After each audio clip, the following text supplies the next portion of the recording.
The Behind the Book lecture series is made possible by World eBook Library, the world's largest database of portable ebooks for academic research, and the World Heritage Encyclopedia, the world's knowledge at your fingertips.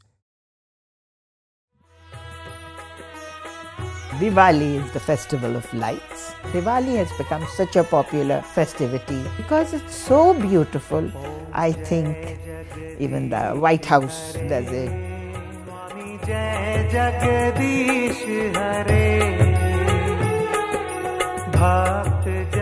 In the epic Ramayana, it's written that after 14 years of exile, Ram, Sita, Hanumanji, they came back from the forest after winning the war against Ravana.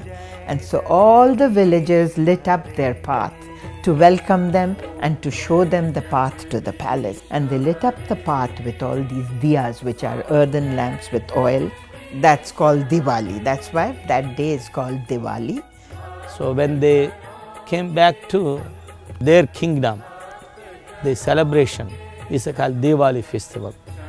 Before that, New Moon Day comes. Always New Moon Day, dark days. New Moon Day is always dark in our mind too. To remove darkness from our mind, we have lighting festival. Diwali, we celebrate 5 days. So the first day, they pray to Lakshmi, who's the goddess of wealth. They have a real festivity. They color the floors with this powder and beautiful designs, and they decorate the houses, clean up the houses, paint them. The next day is called Choti Diwali. It's the day before Diwali. There was a prince called Hema, and it was predicted in his horoscope that he would die on the 4th day of his marriage. They said he would be bit by a snake and he would die. So his new wife, his young wife, wouldn't let that happen. So she piled all her jewelry on the doorsteps and lit lots of lamps. The snake, he was so bedazzled by all those, glittering ornaments and all the lights that he couldn't cross over. The snake was distracted, so Hema didn't die. The night was over. Legend followed that, we have to buy jewelry and sort of keep all the snakes away and the god of death away. Then, of course, the 3rd day is the day of Diwali, and that's the big day with firecrackers and everything. They visit friends with gifts and new clothes and sweets. The firecrackers, they say, are telling the gods, you've made us so happy, and show the gods their happiness by doing the firecrackers. 4th day is they start their new year. So they do their new books and they start the new year. So they do that and they close out the old year and begin the new year. And the last day of the festival is the brothers and sisters getting together.